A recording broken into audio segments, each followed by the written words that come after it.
It's easy for all of us to sort of intellectually understand that relationships are really critical to our success and our happiness, but I want to drive it home for just a moment. If you think about jobs, how many times have I met a young high potential leader that said, well, that other person over there just got promoted because the boss likes him.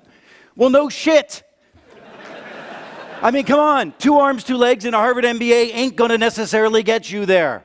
You think about sales, and by the way, everybody in this room is in sales. Sales is not about the form and functionality of your product. It's about the capacity to be in front of another person, touch, influence, and have that ability to have another individual drawn into your vision of whatever it is, your product, your company, yourself, right?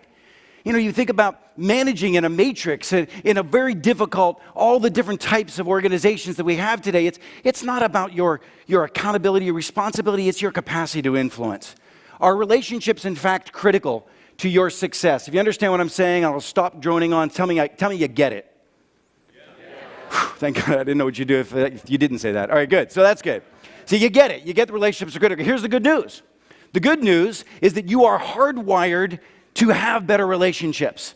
It's all anthropological, it's tribal. Our research has shown us, our anthropologists, our sociologists, that if you go way back 70,000 years ago, every one of you, if you weren't communal, if you weren't connected, if you weren't in a tribe of some sort, you were like eaten by something, okay? So that's, you know, the key for us in our success today in the world is not necessarily to figure out new stuff, but it's to tap back in to who we are as humans and to the DNA of who we are in order to really connect. It's to get out of our own way, to be able to connect with another person, to have the kind of joy, to have the kind of success, to have the kind of love and happiness and wealth that you all deserve.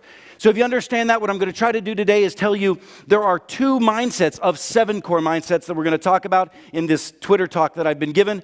2 mindsets. It's a little bit better than 140 characters, but 2 mindsets of 7, and I'm going to talk about only 2 skill sets of about hundreds that we've researched and documented that will help you connect with the people that matter to you. First of all, even ask yourself the question. You have dreams and goals this year. Who are the 5 most important people? Who are the 5 most important people to achieving your dreams and goals this year? And what are your relationships with them?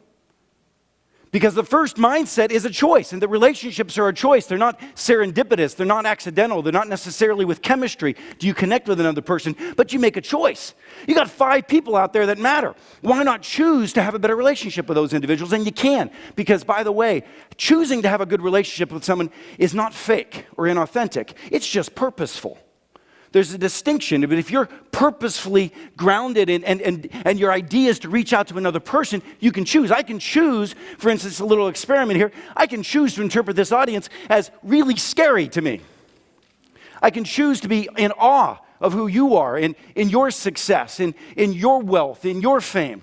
I can choose not to deserve to be here. I can choose to interpret that in all different ways. I can choose to be intimidated, and I am a little bit.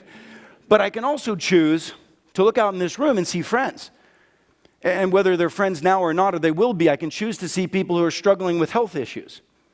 I can choose to see people who are so excited about their children and grandchildren. I can choose to see people that I want to connect with, and that's a choice. So the first exercise, the first skill that I'd ask you is choose to care today. Don't try to be liked. I've spent most of my life trying to be liked. It didn't work.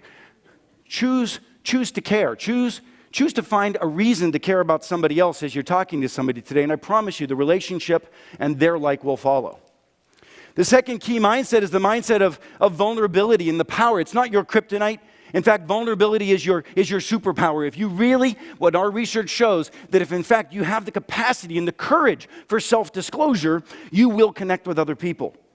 Hi, I'm Keith Ferrazzi, Yale undergraduate, Harvard Business School. I was the youngest chief marketing officer in the Fortune 500. I have a #1 New York Times best-selling book, and I play polo. Nice to meet you.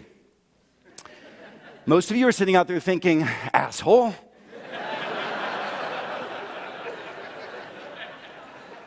Or, hi, I'm Keith Ferrazzi. My pop was a steelworker. We're an immigrant family. My mom was a cleaning lady, and they wanted to make sure that their son had a great education. And most of the rooms and classrooms that I sat in, I didn't feel I deserved to be in. I spend most of my life going into rooms that I fundamentally, because of my own insecurities, don't believe I deserve to be in. I still sometimes have to pinch myself and wake up and say, hey, dude, you kind of have done a lot of stuff. You deserve to be there sometimes.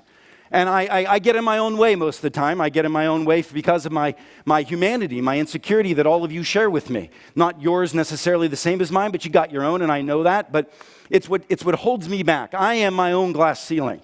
And the only way I'm going to bust through it is by a little bit of transparency, a little bit of self-disclosure, a little bit of authenticity. And if I tell the people around me that I love what I do that holds me back, maybe, just maybe they'll tell me when they see me doing it, and I'll stop. Now which of those two characters do you connect with more? Which of those two characters do you want to be while you're here at TED? It's so easy for us to sort of try to step up and be the people that you think you're supposed to be while you're here, right? No, just be you. Be you. Find ways to care about others. And the final tip that I'd like to give you is, of the greatest ways to connect with another person, it's to be of service. What if, just what-ish, here while we're at TED and here in the world, we walked around trying to say, how can I help you? How can I serve you? What would you imagine the power of this, of not just walking around saying, how bright am I and how bright am you, and boy, that was clever, but how can I help you? What if every time you saw somebody from now on in at the conference or in the world, you walked up to them and said, who are you trying to meet? What are you trying to learn? What are you trying to accomplish? What is your mission? What is your movement? How can I be that second individual to follow you, at least while I'm here to help you be there?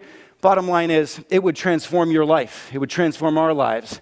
It would make it a lot easier to, quote, network. We're not skulking around and just trying to connect with people and feel like you need a shower afterward. We're really two things. Choose to care. Choose to help. Good luck. God bless.